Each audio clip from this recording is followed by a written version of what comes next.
Thank you for tuning back in to Millennial Nation. Matt and Mike here. We have a good topic today. It's about the gap year between high school and college. That's right. We're talking about the pros and cons about the gap year and what we think about it and what we did. Let's get going. Let's bring it on in, Mike. Millennial Nation.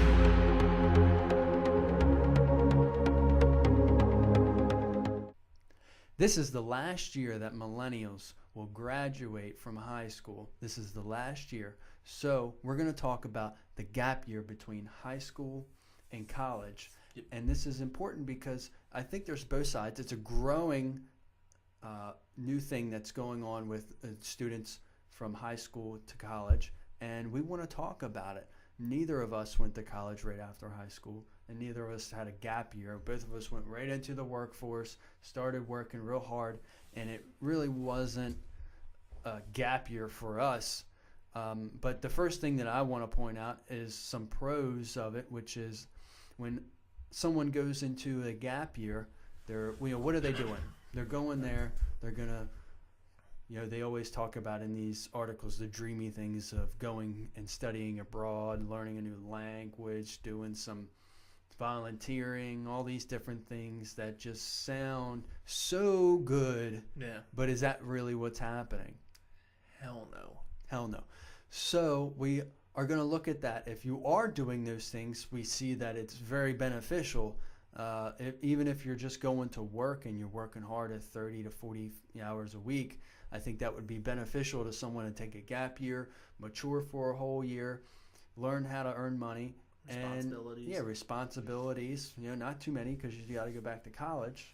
But, something like that would be good for you. However, the cons, I feel like someone isn't going to go back to college after taking that year off. And there is a 30% actually is the number of people that decide not to go back because they either had a child, which was 20% of people who don't who get out of college and have the 1 year gap. Actually, 20% of them who do enroll have a child.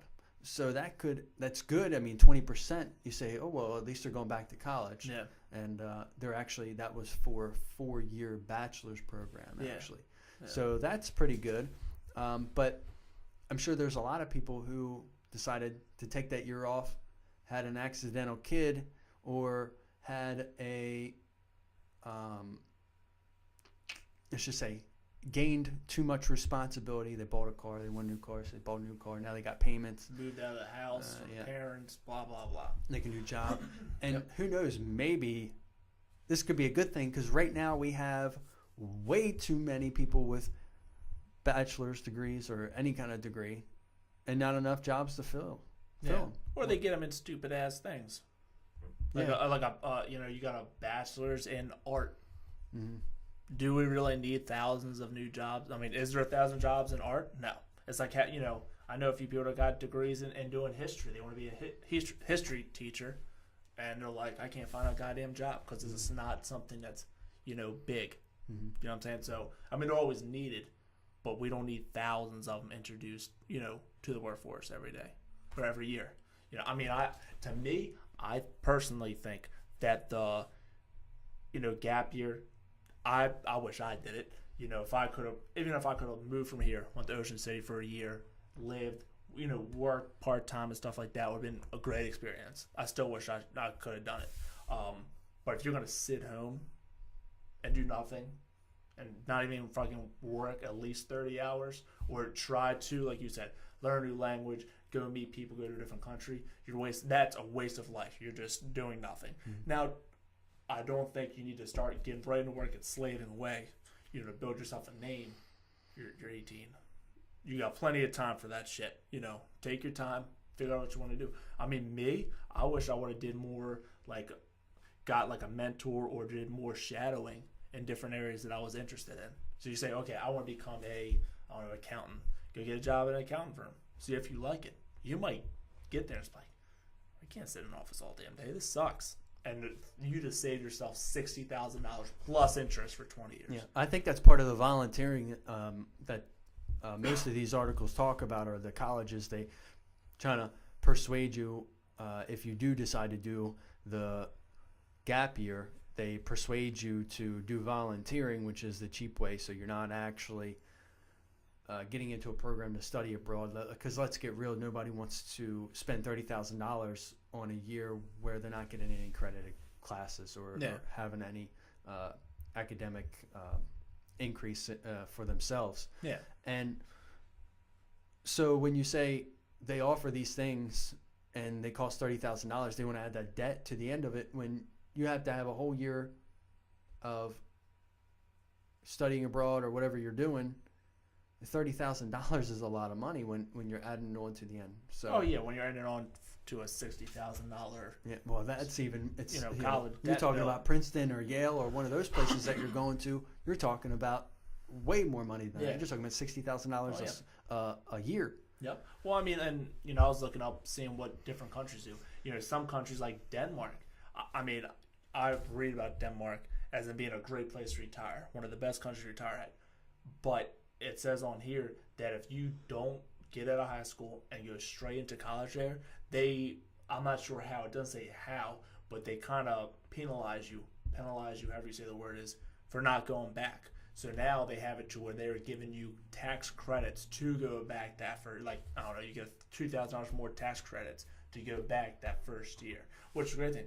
But then other ones, you're not even allowed to enroll. I have to find what country it was. You're not even allowed to enroll in college for 1 year. You have to go out. Some countries, think about it. I mean, I think it's probably a better idea, and they should have done this, for the United States, and a lot of countries do this. Once you graduate from high school, you have to do 1 year of military service. Here, yes, I know where it's free, whatever. But that would kick the lazy asses, Yeah, put them in. You have to start getting your shit together, and that's it. Yeah. Well, it's either this. They shouldn't force it to everybody, but they should say, well, if you're not going to do this, you have to do this. Mm-hmm. You know what I mean? If you're not going to get into the workforce, you have to do this. Yeah. Or if you're not actively looking for work, if you're not doing anything, and if you're a fit person, maybe that's something to say. Look, you need to do this. Yeah. These are your options. Right. Join we the have military, options go to for you. college, You have get to a pick full-time. one. Yep. And that's it.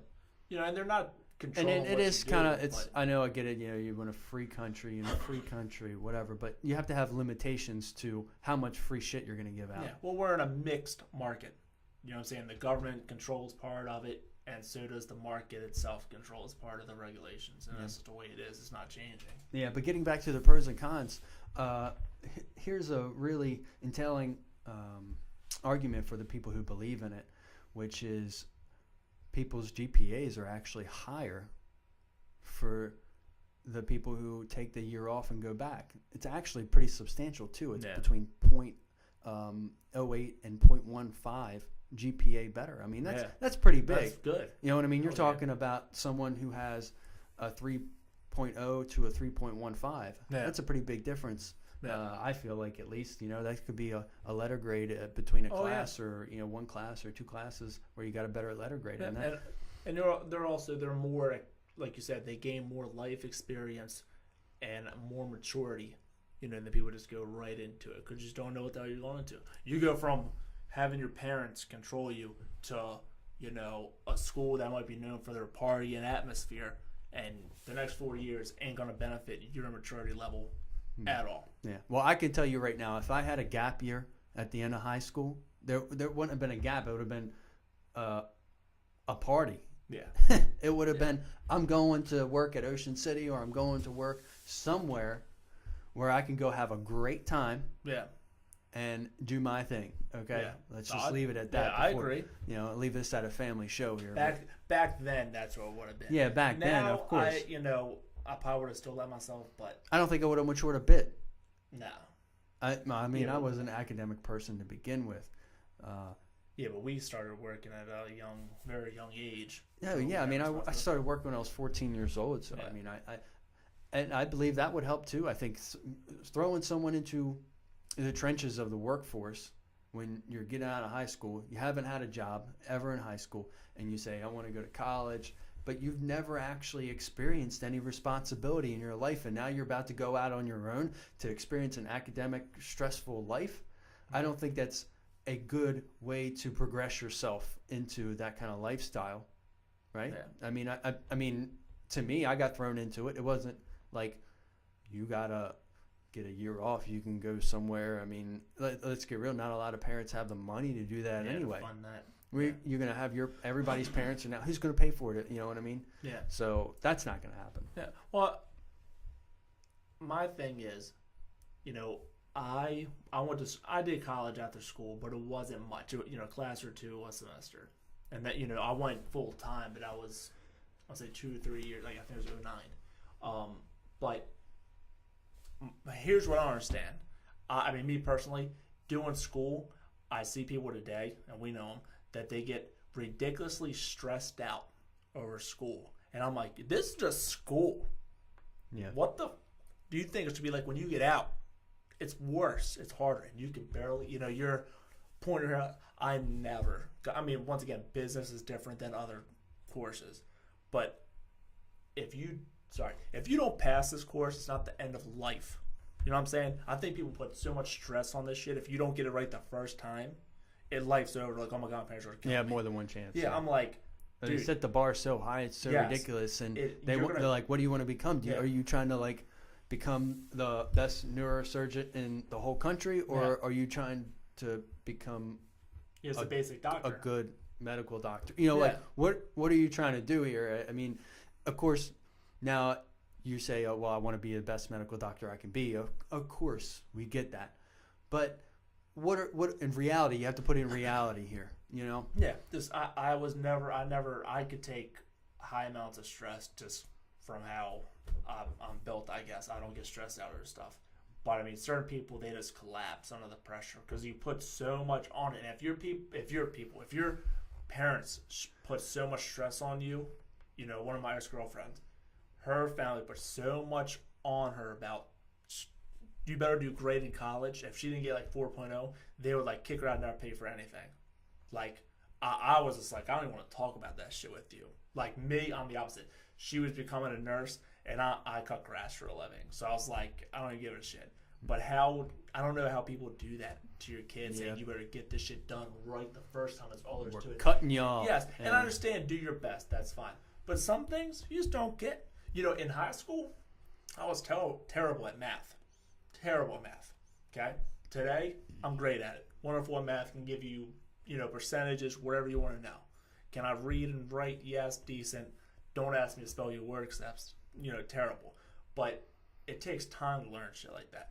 Mm-hmm. Yeah, I'm ranting. Yeah, so what I'm saying, going back to your point, though, you say they went to nursing school. Now, did her parents pay for her school? Yes. Okay, so you're saying that they pay for the school. Yeah. But what about the person that doesn't pay for the school? So I have right here from the Bureau of Labor Statistics, okay, with the median average or the median of income for someone who has not graduated college, someone who just has a high school graduate, is $625 per week. Yeah.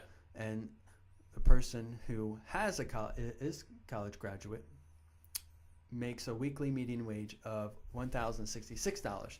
But the complete falsehood of this is the person who didn't have their college paid for now has $100,000 in debt and paying $500 for the next 20 years. Yeah. Who's making out in the end? Yeah, who's making the money? Yeah. It also matters on what your degree in, what job you're with, stuff like that. But yeah, and they always say, if you go to college, you make $1 million more. That's fine. But I know plenty of people who don't have degrees, me and you, that we make probably better money than most people we know at our age. Oh yeah, I mean, so I don't need a goddamn degree. And they went to school for 4 years and don't even use that shit yet. Mm-hmm. So who made out better? And right, I have student debt. Yeah, I paid $225 a month for my shit. But it's like, okay, that's better than $500 a month. Oh, I never used it. I regret going to college, trust me, because I had fun. It was motorcycles, man. Who the hell does not? I brought my bike in, worked on it. It was badass. Now I see the bill and I'm like, shit, I got to pay this thing off. Complete waste of money. Boil it down to that. It's complete waste of money. Well, 20 years, dude, for $20,000. I'm like, what the fuck was I thinking back then? Mm-hmm. Now I'm like, refinance that shit, pay it down. So, within 3 or 4 years, I'll be done with it. Yeah, One that's mistake out of the way. total falsehood of, and that's how I think a lot of colleges promote it. They're like, oh, well, if you do this, you do that. And then the students who go right from high school and then go into college and they say that they're going to be a medical doctor because they want to make this much money. But in the end, they're not going to be able to complete that because they're not mature enough for it. They might need that gap year. They might need a longer time to mature to go into college to get that medical degree. So to sum this up, are you for it or against the gap year? It depends on what you do. That's not an easy answer for it. It's not a yes or no answer. It depends on what you're going to do during that gap year. Yeah. If you're going to work during your gap year, 30 plus to 40 hours a week, 40 plus hours a week, and you're going to be in a place where you're actually going to learn something, not work at a gas station, let's just say serving snacks, okay? You're not going to learn anything from doing that for a whole year. There's no sense in doing that. It's not going to help you in the end. You might learn how to count pennies. Good job. Very good job. You learn good math skills. Yeah, very good math skills. Eh, Plus 10, minus 55 cents. All right, what do you get? Here you go. Here's your change. Yes. Now, and I agree partially. Mm. I agree. I think to take the year off. If you don't, it's your own thing. I say take it off. I say work a job, 30 hours. I'm more of get some experiences, life experiences out of the way. Take that vacation, take that trip. Because we both know right now, if we wanted to take a 2-week trip to Europe, we just couldn't do it. Not happening. Because of bills, mortgages, we have responsibility. Get that shit out of your system now. And you have the chance to do it, so listen. Because I If wish you're I did. able to do it, too. If you're able to literally pack your shit up, go live in Florida, Belgium, Europe with family members, and you get a job, pay your part, do it. Absolutely. I'm like, say, do the experiences. If you learn stuff, yes. But I'm going to tell you something. When you live in Maryland, we live in Maryland, and you go to France and get a job, it's a whole different experience. I think that would be crazy to do. Yeah. I would love to do it. Yeah. So I think experience over life experience to me is more important at a younger age than 100% career. But at a young age, I'm not saying do that shit for 5 years. Do it for a year, 2 years. You're 20 years old now. Get your shit together. Yeah, so we go to whether it's worth it now. Yeah. So to me, yes, I think it's worth it depending on what you're doing. However, don't do it for the money because obviously the money isn't going to change anything. It's actually not worth it if you're paying for college. If you're getting student loans and you got to pay it back, it's really not worth it. Yeah. You just go in right away. You don't want to take that year off, have that extra debt, have that when you're not going to be making as much. If you're financing the gap Right. year. If you're financing the gap year. You should never finance a gap year. You just shouldn't. Yeah. It's like financing, $500 in clothes for a year on your credit card. Yeah. It's fucking stupid. Yeah. Sorry. Yeah, that's pretty stupid. You But hey, whatever, it's your choice. Yep. Anyway, like us, share us. We want to hear what you guys think about the gap know, year. gap year. And we'll see you next time. Thanks. Thanks, guys.